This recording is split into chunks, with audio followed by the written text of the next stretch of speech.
వచ్చింది. మాకు ఎంబడే మొత్తం వరి ఒడ్లు మొత్తం కొనుగోలు చేయాలి. లేని పక్షంలో మొత్తం ఇంకా ఉరి కమ్మమే తయారవుతుంది సార్. దండం పెడతా, మీరు మాత్రం ఎంబడెంబడి లారీలు పంపించి కాంట్రాక్ట్ చేయించుకొని మొత్తం ఐకేపీ సెంటర్ ఖాళీ చేయండి సార్.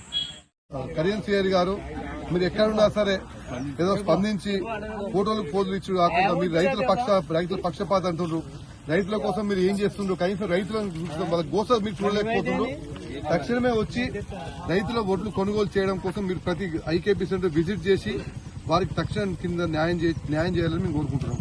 వినకపోతే ఈ ఒడ్లు 2 రోజులు తక్షణమే కొనకపోతే మీ ఇంటికే వస్తాము, తీసుకొచ్చి మీ ఇంటికాడే వస్తాం. తాళ్ళు ఉందంటున్నాం, మళ్ళీ మార్చే వస్తుంటున్నారు. మీరు ఏం చేస్తున్నారో తెలియదు. 2 రోజులలో ఒడ్లు కొనుగోలు స్టార్ట్ చేసి లారీలు పంపించి రైతులను ఆదుకోవాలని కోరుకుంటున్నాం. ఎందుకంటే అకాల వర్షం వచ్చే ప్రాబ్లం ఉంది. ఎప్పుడు వర్షం వస్తుందో తెలుస్తలేదు, ఎప్పుడు ఎండ కొడుతుందో తెలుస్తలేదు, ఎప్పుడు ఏమైతే తెలుస్తలేదు. రైతులు ఆగమైపోతున్నారు. రైతుల గోస ఆగుతుంది మీకు గవర్నమెంట్ కు. రైతును రాజును చేస్తాను. ఇంతవరకు రైతు రాజు చేయకుండా మంచిదే. రైతును ఆదుకోండి, ఒడ్లు కొనండి, వారికి న్యాయం చేయండి. ఒక గింజ లేకుండా కొనుగోలు చేయాలి. అది మా డిమాండ్స్.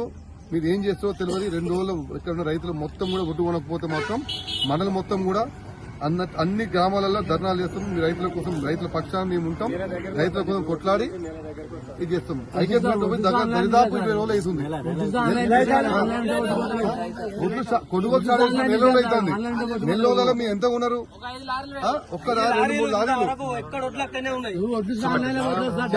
ఎన్ని ఒడ్లాగో ఎన్ని